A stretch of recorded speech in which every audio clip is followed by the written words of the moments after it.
సంక్రాంతి సంబరాల పేరిట కోడి పందాలు నిర్వహించి వేల కోట్లు దోపిడీ చేసేలా కూటమి నాయకులు రూట్ మ్యాప్ సిద్ధం చేసుకున్నారని శివశంకర్ వెల్లడించారు. కూటమి ప్రజా ప్రతినిధుల అండదండలతో రాష్ట్ర వ్యాప్తంగా 450కి పైగా బరులు సిద్ధం చేశారని, ప్రతి నిర్వాహకుడి నుంచి కోటిన్నర వరకు వసూలు చేస్తున్నారని ఆయన తెలిపారు. పందాల ప్రీమియర్ లీగ్ అంటే సంక్రాంతి పండుగ అనేటువంటిది సంప్రదాయబద్ధంగా మనం చేసుకునేటువంటి అతి ముఖ్యమైన యూద ప్రాంగణాలు ఏర్పాటు చేసి ఏం చేయదలుచుకున్నారు ఈ రాష్ట్రాన్ని? జూదాలేంటి? విచ్చలవిడిగా ఈరోజు ఎల్లో మీడియానే కథనాల ప్రకారం అది చదివితే ఈరోజు వార్తల్ని ఆంధ్రప్రదేశ్లో జూదం ఎలా విరజిల్లుతోంది, సంస్కృతి సంప్రదాయాలు ఎలా తొంగలేకి తొక్కుతున్నారు వీళ్ళు అనేటువంటిది అర్థమవుతాయి. ఈ సంక్రాంతి పండుగకు సంబంధించింది కోడి పందాలు సర్వసాధారణంగా మనం జరుపుకునేటివి. ఆ కోలు సంబంధించినటువంటిది చేయడం అనేటువంటిది ఒక ఆనవాయితీ.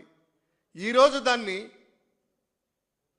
ఈవెంట్గా మార్చి క్యాసినోలకు మించి ఒక్కొక్క బరిలో అంటే దగ్గర 450 బరులు ఏర్పాటు చేశారట. ఒక్కొక్క బరికి కాంట్రాక్ట్కి ఎల్లో మీడియా ప్రకారము 1 కోటి నుంచి 1.5 కోటి వరకట.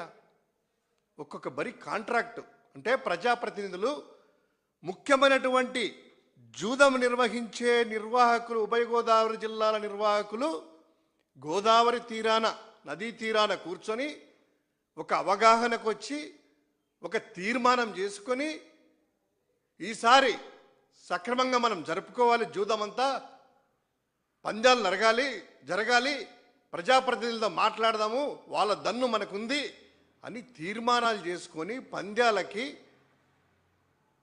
450 బరులు ఉన్నాయంట. ఒక్కొక్క బరికి 1 కోటి నుంచి 1.5 కోటి కాంట్రాక్ట్ అంట. యావరేజ్గా 1 కోటి రూపాయలు తీసుకున్నా కూడాను ఈ యొక్క జూదం కాంట్రాక్టు వాల్యూ 450 బరిలు, యావరేజ్గా 1 కోటి రూపాయలు అంటే 450 కోట్ల రూపాయలు కాంట్రాక్ట్ అట. జూదం నిర్వహించడానికి పెద్దలకు ఇచ్చేటువంటిది 450 కోట్ల రూపాయలు కాంట్రాక్టే జూదరులు ఇస్తూ ఉంటే, ఇక పందెం ఎంతంట తెలుసా? ఒక్కొక్క బరిలో మినిమము 25 నుంచి 40 పందాలు జరుగుతాయంట. ఒక బరిలో 5 లక్షల నుంచి 50 లక్షలు, 5 లక్షల నుంచి 1 కోటి రూపాయల వరకు ఒక్కొక్క బరి నుంచి పందాలట. 450 బరుల్లో ఎన్ని పందాలు జరుగుతాయి, ఎన్ని లక్షల రూపాయలు? ఇవి కాక పై పందాలు వేసేవాళ్ళట.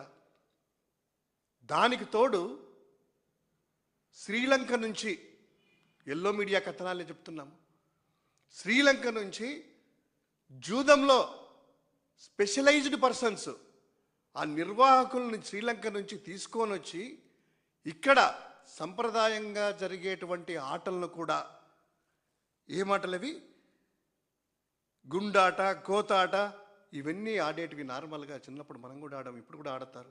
కానీ ఇప్పుడు వాటిని కూడాను స్పెషలైజ్డ్ శ్రీలంక నుంచి జూదరుల నిర్వాహకులు తీసుకొని వచ్చేసి వారి చేత ఆడిస్తూ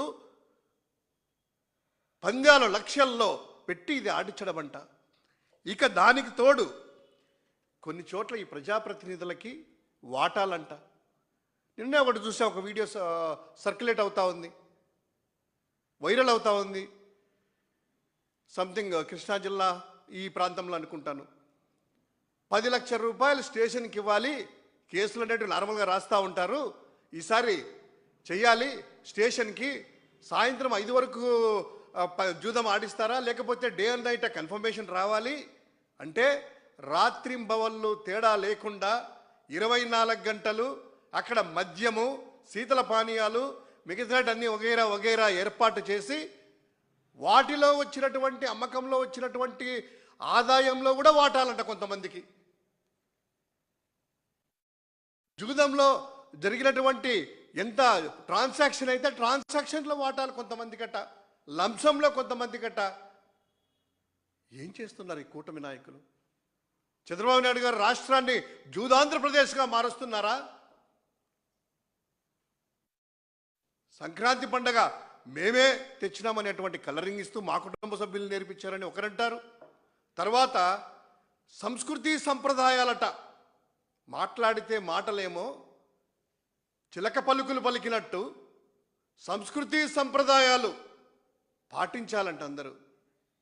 ఈరోజు క్యాసినోలు తలపిచ్చేలాగా క్యాసినోలకు మించి విదేశాల నుంచి నిర్వాహకులు తీసుకొని వచ్చి జర్మన్ హ్యాంగర్స్ అట, పెద్ద పెద్ద హ్యాంగర్స్ అట చేసేసి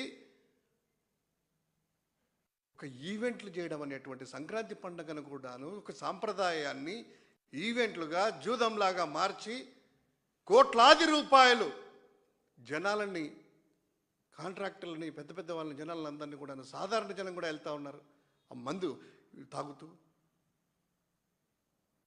పందాలు వేయడానికి, పై పందాలట. కొంతమంది చెప్తారట నిర్వాహకులు